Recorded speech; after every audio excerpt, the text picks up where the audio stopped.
Israel നിങ്ങൾ കുറ്റം പറയരുത്. ഇസ്രായേലിന് ഇന്ന് ലോകത്ത് സൗകര്യങ്ങൾ ഉണ്ടെങ്കിൽ അത് ഇസ്രായേൽ കഷ്ടപ്പെട്ട് നേടിയതാ. ഞാൻ ഇസ്രായേലില് 10-25 വട്ടം പോയിട്ടുണ്ട്. ഒരു പോലീസുകാരൻ ഒരു പോലീസ് സ്റ്റേഷനിൽ ഇരിക്കുന്ന ഞാൻ കണ്ടിട്ടില്ല.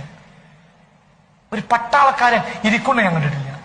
ഡ്യൂട്ടി പോലീസ് സ്റ്റേഷനിൽ ഒരു കസേരയില്ലാത്ത ഒരു പോലീസ് സംവിധാനം ലോകത്തുണ്ടെങ്കിൽ ഇസ്രായേലിൽ. കമ്പ്യൂട്ടറിന്റെ മുന്നിൽ പണിയെടുക്കുന്ന ഒരാൾക്കൊരു കസേര ഉണ്ടാവും, പോലീസുകാർക്ക് ഒരിക്കൽ കസേര ഉണ്ടാവില്ല. അവര് ഓൺ ഡ്യൂട്ടി, പോലീസ് സ്റ്റേഷൻ കസേര ഉണ്ടാവും. അവര് ഇന്റലിജന്റാ. അങ്ങനത്തെ ജനത നേടുമല്ലോ. നമ്മൾ വെറുതെ എന്തിനാ കുറ്റം പറയുന്നത്? കർമ്മം ചെയ്യുന്ന ജനത നേടൂലേ? നമിക്കുകിൽ ഉയരാം, നടുകിൽ തിന്നാം, നൽകുകിൽ നേടിയിടാം, നമുക്കു നാമേ പണിവതുനാകം നരകവും അതുപോലെ.